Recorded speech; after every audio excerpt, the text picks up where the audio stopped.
Olá, sou Gustavo Montesano e tenho o prazer de estar aqui com vocês na nossa série BNDES Verde.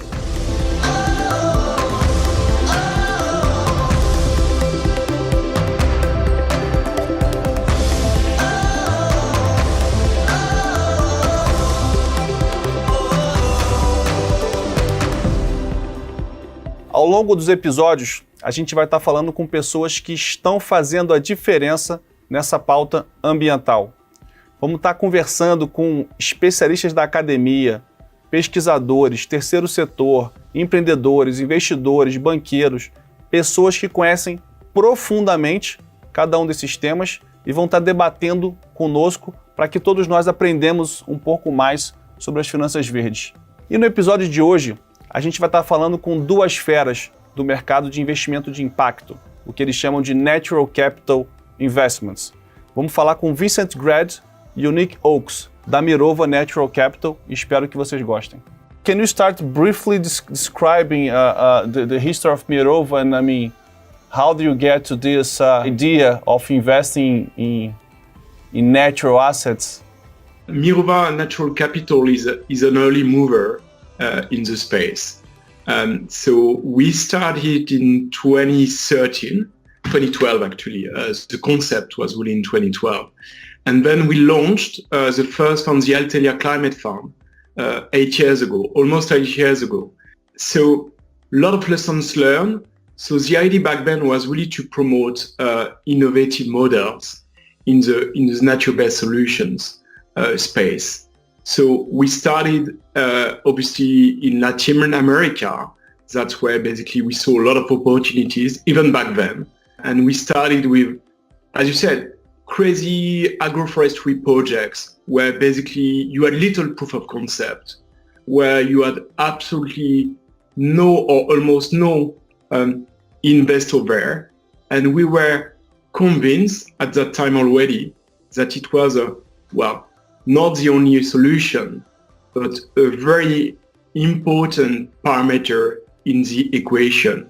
If you really want to solve, the climate crisis, if we really want to provide solutions when it comes to biodiversity protection. So it was very much a story of, a learn, experience, and try again kind of story. So the Altelia Climate Fund was definitely a success in a way that we managed to deploy, and it was pretty big at that time, 100 million euro in the space, again in very innovative projects. And the vast majority of these projects today are clearly delivering. The more recent history we've seen, not only in our company, but in other companies as well, in this space, we've seen a huge proliferation in funds, strategies and mandates that are focused on natural capital. And in 2013, that wasn't there. There was very few funds, few mandates out there. But now we're seeing a huge acceleration in this space. And I think, that's partly because, the kind of innovation that was funds like Altelia Climate Fund and a few others that have really pushed the boundaries forward.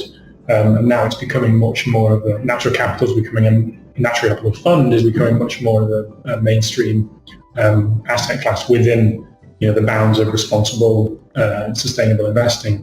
So what you're both saying, that's something new, right? It started briefly 7 years ago. So it's a kind of short history of this, you mentioned it, natural capital fund, not natural capital investment.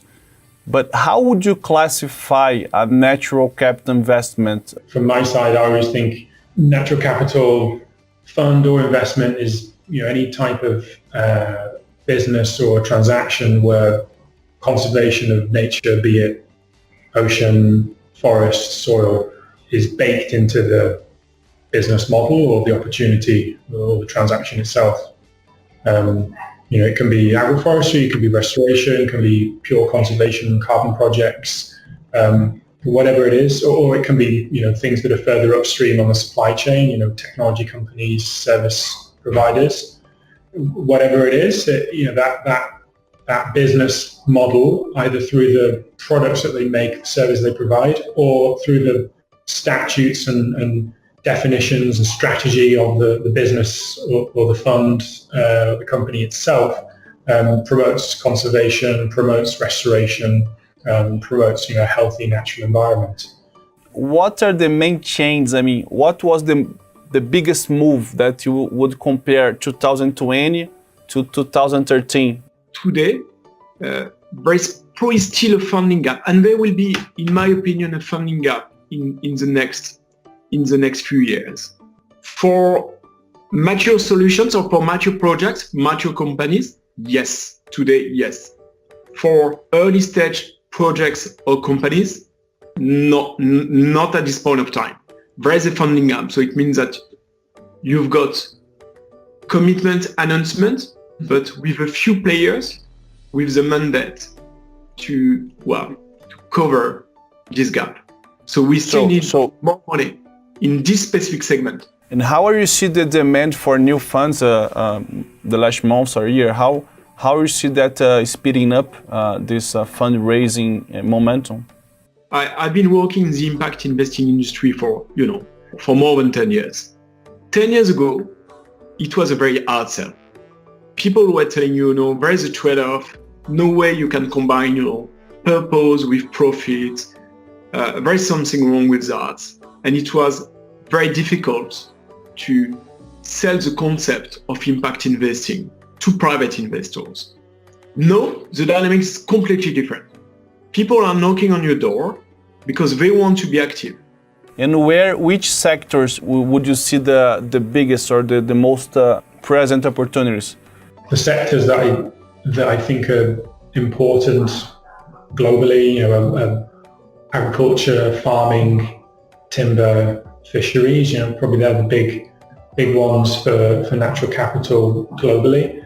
In particular, in the case of Brazil or the Amazon, cattle ranching is a big one, and to a lesser degree, but also very, very important is alternative systems that smaller cattle ranchers, smallholders can use that can plant, but also increase their income through using alternative systems like cacao or coffee, agroforestry. So, on the one hand, we need to promote more sustainable cattle production in Brazil. On the other hand, we also need to promote alternatives to extensive cattle ranching for smallholders, alternatives that could be things like cacao, coffee, cupuaçu, other types of Brazilian products that can provide the farmers with an improved yield, but also help conserve the Amazon biome and also the Sahara as well. In your view, what is the path for Brazil to lead this capital natural investment market? What's the next step that we as a country should perform to, I would say, be the leading place for this market globally? Because the potential to be there we have, but how to use the potential, looking from abroad and comparing our competitors worldwide, what are the main achievements or steps that we as a country, government, private community, NGOs, what we should perform to monetize or to transform this potential into speed? If we wanted to promote the ecosystem of impact businesses or natural capital businesses in Brazil, I think the biggest thing that could be done to promote that is to help these businesses monetize carbon. Over the years, we've seen some great success stories in some other countries with big tropical rainforests who've used carbon as a way to promote these types of projects and make them financially viable. So I think the Brazil as a country, the way it could, there's a lot of things that can be done in the different sectors like cattle, like agroforestry, like timber. But underscoring all of those and passing across all of them is those projects being able to monetize the impact and monetize the carbon benefits that they bring. Promotion of the carbon markets, facilitating more carbon-based investment into Brazil from foreign investors, but also from within Brazil itself, would be, I think, in my personal opinion, would be hugely impactful. And then you've got, well, what we could define as payment for broader ecosystem services. Then you can include then ecotourism, for instance. So, in other countries, obviously the context is different, but typically with our ocean strategies, we trying to promote marine protected areas where, in exchange of a long-term program you're going to put in place, basically you're going to get, with an implementing partner, of course, a concession, and you're going to rely on, tourism revenues. So it's a bit challenging today, obviously, in the current context, but that's definitely another way to monetize mid to long term. And you mentioned, Vincent, the pagamento de serviço ambiental, the environment payment service.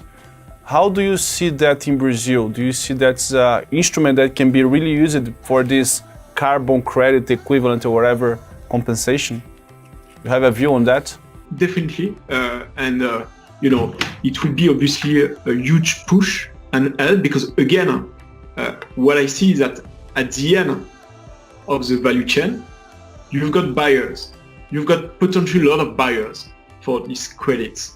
Of course, if we're talking about premium credit supporting, best-in-class projects on the ground, and there's the ability to sell these credits again at a very sustainable price. So, because at the end of the chain, the money is there and the demand is there.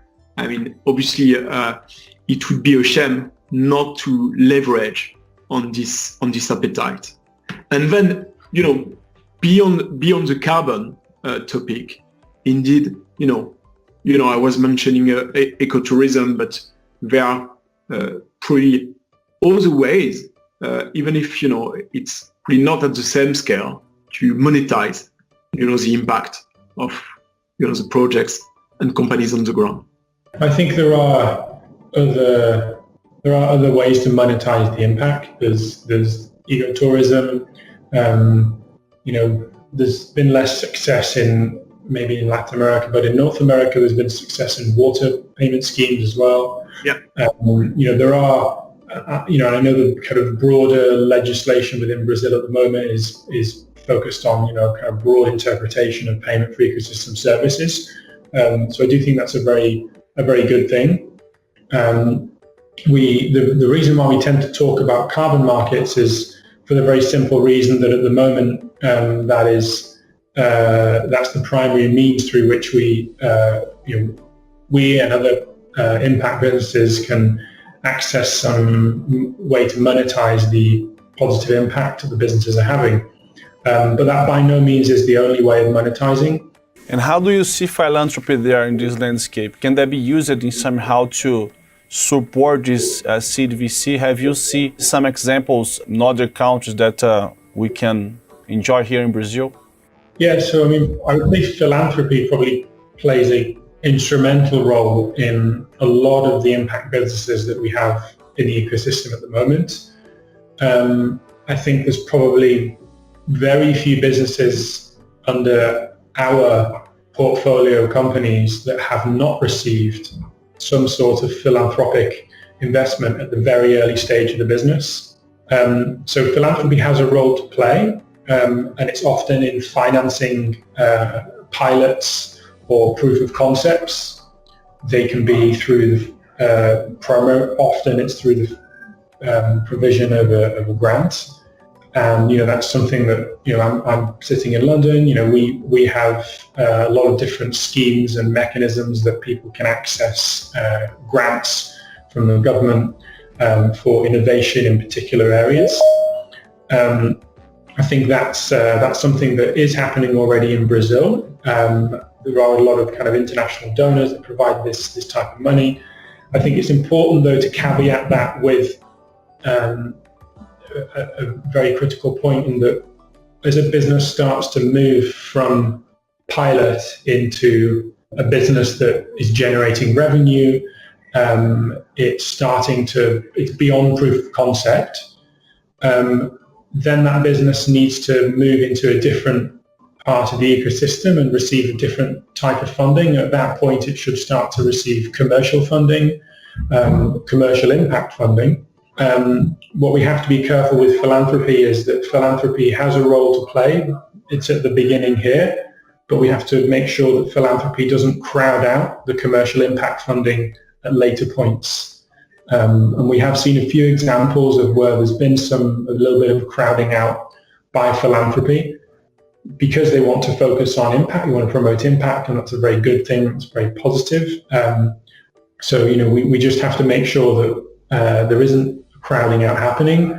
Instead, what's often a better solution is to find ways to co-invest with philanthropy at later points. Rather than being a competition and in an either-or, philanthropy at a VC or growth stage business can really complement our commercial impact funding or commercial impact funding from another provider. Quite interesting comment. Sorry, Vincent, Yes. go ahead. No, and exactly that's the point. So just to clarify once again, so philanthropy, and we know the story anyway. There is not enough capital at play in the philanthropic space, basically to cover the opportunity set. So it means that in the end, the only way to solve the problem is to attract, private capital, to attract, large institutional investors in the space. And then, the role of philanthropy becomes quite clear. It should be here to show the way. It should be here as a signal to entry. So indeed, financing a pilot project, that's perfect because, it's not clearly viable at the concept stage, to invest in a company or project. And then obviously as a tool for blended finance. So when philanthropy can de-risk, that's perfect. And then, you can achieve scale very quickly. And you can have actually, sometimes a very interesting ratio. So you don't need to match necessarily, philanthropic capital with, pure investment approach. Sometimes, ratio of 1-5 works. So it depends on the business model. It depends on the context. But obviously, it should be really used as a de-risking factor, more than a substitute, obviously. That's quite interesting. They're complementary to each other, right? I'll try to summarize here, Nick and Vincent. I took some notes, and I like always in the end of the conversation to just read some notes, and I see if you have some additional comments from what we discussed here, right?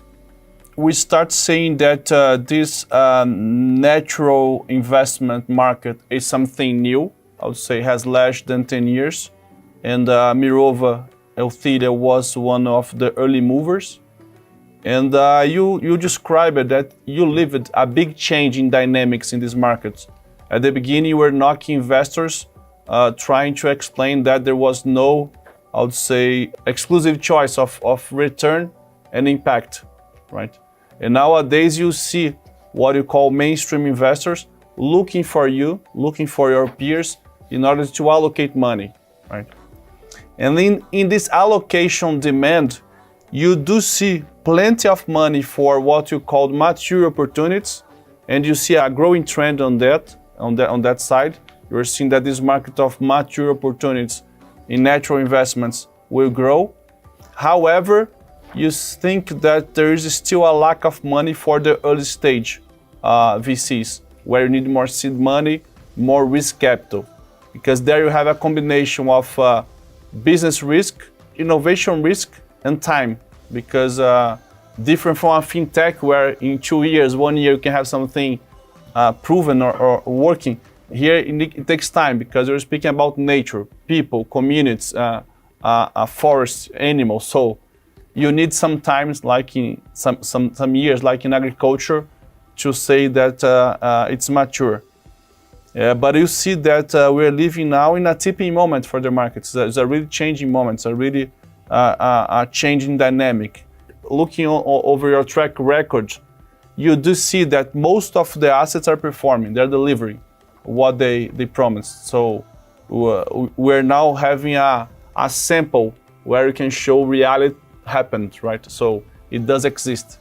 It's not some kind of utopia to be discussed, right? And just mention about sectors. You mentioned like cattle, where there's a big opportunity for Brazil, improving the technology, the way we work on that.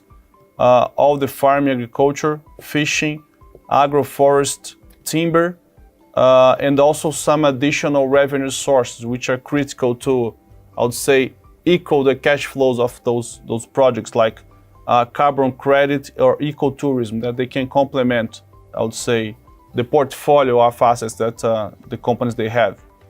And for Brazil, speaking about Brazil, one of the key messages that you sent to us is monetizing the impact. It's very important that the entrepreneurs, they can monetize the impact. Again, can be carbon credit markets, pagamento de serviço ambiental, ecotourism, something that they monetize that the impact they're building.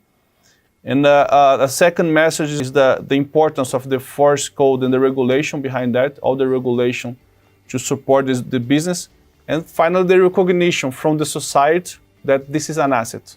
Either you pay a premium, you recognize the companies, they have more access to funds, right? And I like it very much your comment about philanthropy, that philanthropy is key on the landscape. On your experience, most of your investments, they received philanthropy some point in time. However, there's a warn, and I like very much the warn, where philanthropy should be enough to support the business, but not excessive to crowd out commercial capital. And you think that blended financing can be a differential on this market, where philanthropy plus commercial combined and the blended can really de-risk and grow the market. Vincent and Nick, thank you very much for your participation. It was lovely, very, very helpful. Então, para fechar aqui hoje, queria agradecer imensamente a presença do Vincent e do Nick. Nick e Vincent, obrigado pela presença de vocês. Obrigado por esse bate-papo super profundo, super rico, e tenho certeza que vai contribuir com muita informação para quem quer empreender ou investir nesse setor de baixa economia de carbono, que, como a gente já viu aqui hoje, vai crescer e continuar crescendo por um bom tempo aqui nesse Brasil. Então espero que tenham gostado da nossa temporada do BNDES Verde. Esse aqui foi o último episódio, e compartilha, manda sugestão, manda dúvida, porque a gente quer isso, a gente quer o debate e mais gente acompanhando junto com o BNDES esse tema do investimento de impacto, que chegou para mudar o nosso país. Obrigado e tchau, tchau.